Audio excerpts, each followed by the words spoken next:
Hello, and welcome to another video lecture of Mr. Mosier's 8th grade U.S. history class. This topic is on our Civil War series. This looks at the Civil War, and today's topic will be looking at the Battle of Antietam and the Emancipation Proclamation.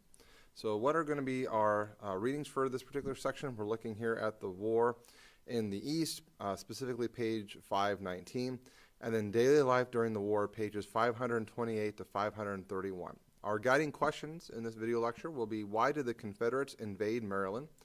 What was the significance of Lee's special order? Who won the Battle of Antietam? What does emancipation mean? Why does Lincoln issue his Emancipation Proclamation? And does Lincoln's emancipation free the slaves? Why or why not? So let's kind of get caught up here of where the status of the war is here in 1861 and 1862. Really, the war is not going very well for the Union. After the Battle of Bull Run, General Robert E. Lee is now pretty much fully in charge of the Confederate Army, the Army of Virginia, and has won pretty major decisive victories in two major campaigns called the 7 Days Battles and then the Second Battle of Bull Run. These were two very horrible losses for the Union forces. With these victories, Europe is getting very closely at looking at forming an alliance and at least recognizing the Confederate States of America as its own separate nation. And again, this is part of that cotton diplomacy that was part of the Confederate strategy. The Europeans needed the cotton. They needed that cotton to reopen and that exportation of cotton to get back into Europe for their own nation's economy. And it looks like now that Europe is getting closer and closer to kind of supporting the Confederate States. Really, they're really looking for one more major victory for the South that could show that the South could definitely keep its independence from these northern states. So the South is looking for one more victory, and they are kind of eyeing towards the state of Maryland, where there's a lot of anger in that state about the policies of Abraham Lincoln and this secession crisis. And so there's a lot of people in Maryland that are very angry and upset with what's going on. And the South thinks that by invading Maryland, they could maybe get Maryland to join the secession. And if you think about our Union capital of Washington, D.C., here is the state of Virginia here, which has seceded and joined the Confederacy. Here is all of Maryland, completely surrounding Washington, D.C. So if Maryland secedes and joins the Confederacy, the Union capital is basically surrounded and would have to surrender. So this would be a major, major success for the Confederacy if Maryland can secede. So the Confederate General, Robert E. Lee, decides to actually take the Confederate Army into Maryland in the hopes of kind of creating this crisis so Maryland could maybe join the Confederacy unit. So the armies meet in Maryland at a place called Sharpsburg, which is where the Battle of Antietam, also known as the Battle of Sharpsburg, takes place. So this is September 17th, 1862, near a place called Sharpsburg, Maryland. And again, General Lee is taking his Confederate Army north into the Union states, into this Maryland, this border state, to try to get Maryland to secede and join the Confederacy. Now, as Lee is marching into enemy territory into Maryland, he kind of divides his forces up and begins sending out special commands to his commanding officers on how to carry out the next few days of attack. Lee's special order, someone, and we're not really sure who, takes the order, wraps up in a group of cigars, and leaves it by a tree, where a Union soldier from Indiana just happens to stumble across this plan and finds it, and then gives it to his commanding officer, who in turn gives it to the Union general who's in charge, General George B. McClellan. So Lee's plan of action, his attack plan, is now in enemy hands. The Union basically knows his playbook. They know exactly what Lee is planning on doing, which gives General McClellan a huge advantage. The armies meet near Sharpsburg, Maryland, at a place called near Antietam Creek, which is why it's called the Battle of Antietam, and a very bloody war ensues. In fact, this is one of the bloodiest battles of the Civil War. It was a single day of fighting where 2,000 Union soldiers were killed in action. Over 2,700 Confederates will be killed in action. Over 10,000 soldiers in the Union Army will go wounded or will go missing, and almost 11,000 Confederate soldiers will also be wounded as well. The Union Army wins, kind of. It's sort of a draw. Lee, despite McClellan, knowing his battle plans in advance, was able to somewhat successfully withstand this Union attack and kind of leads off more of a draw.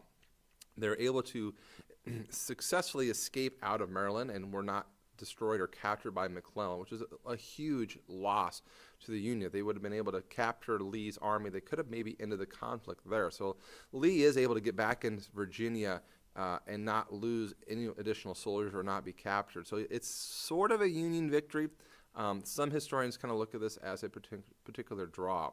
So remember the state of affairs of where we're at. Here's Europe. It's thinking, okay, one more big Southern victory, and we are going to back the South. We're going to help the South in its move for independence against the North. And here you have a battle which is perceived both nationally and internationally as kind of a Confederate defeat. And so this is going to have kind of a long-standing repercussions in terms of the overall Civil War. For actually quite a while, Lincoln's greatest fear was that Europe was going to join the Civil War. This was something that Lincoln was very much aware of. He knew that if Europe sided with the South, that it's game over. The South is going to be able to defeat the North and withstand any kind of northern attack. The blockade wouldn't work any effectively anymore because the Europe navies would be able to kind of blow past the Union blockades. And so Lincoln was looking for a way to change the game of the Civil War. And he was thinking about issuing an emancipation. An emancipation is an act, a presidential act of freeing people from slavery.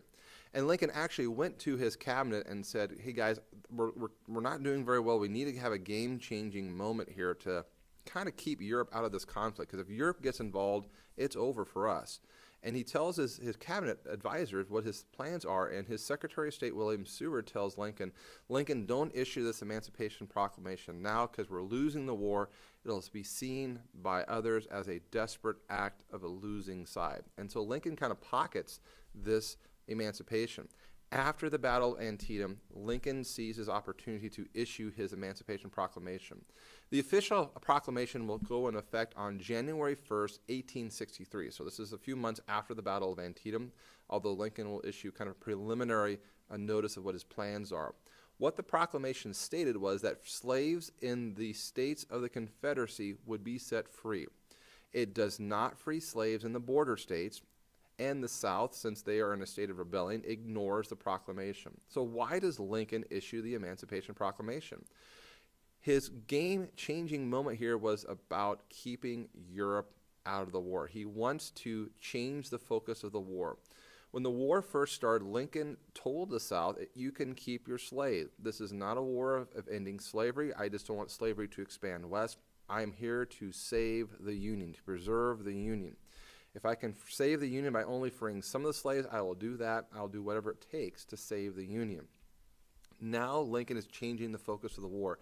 This is a war now directly about the abolition of slavery, about ending slavery. Now remember, Europe had abolished slavery years before, and a certain novel, Uncle Tom's Cabin, had been pretty widely published, not just in the northern states of the U.S., but also a lot of European countries as well. Many Europeans are not going to support a war to support a slave nation. So Lincoln here politically did a very masterful stroke here. By issuing the Emancipation Proclamation, he makes this now a war about ending slavery. So the big confusing part about the Emancipation Proclamation is, does the proclamation free the slaves? Technically, no. The Emancipation Proclamation will not free the slaves. But what it does say that of the slaves living in the South, that they are okay to escape and join Union lines. Basically saying that we're not going to follow the Fugitive Slave Law, the Fugitive Slave Act any longer. We're going to bring in these slaves, and we're going to weaken the South by removing one of their assets, their slave labor. So the border states are going to be allowed to keep their slaves, and slaves area that are in Union control will pick their slaves from them and use their slaves kind of almost a sense against them by removing them as a resource. Now, when the proclamation was issued, the Union wasn't really winning the war. You can see here this kind of a light pinkish hue. That is the extent of the Confederate lines here by 1862. By 1863, there's a little bit more territory now under Union control, By 1864, a little bit more Union control. And then by 1865, we see that the Union begins making some more advancements. So initially, the Emancipation Proclamation doesn't really free the slaves, but it does make this now a war about ending slavery. And that's the important thing to remember about the Emancipation Proclamation. It will not be until the very end of the Civil War that slavery will be officially abolished with the passage of something called the 13th Amendment. So today we've talked a little bit about the Battle of Antietam, kind of a major turning point in the conflict in the larger sense because it makes the opportunity for Lincoln to issue his Emancipation Proclamation, to change the focus of the war from to save the Union to now the war is about ending slavery. This is a war about slavery and bringing it to its eventual demise and completion end. So this has been our lecture for this series of the Battle of Antietam and the Emancipation Proclamation. I hope you've enjoyed. As always, if you have questions, please come see your teacher. Thank you for listening.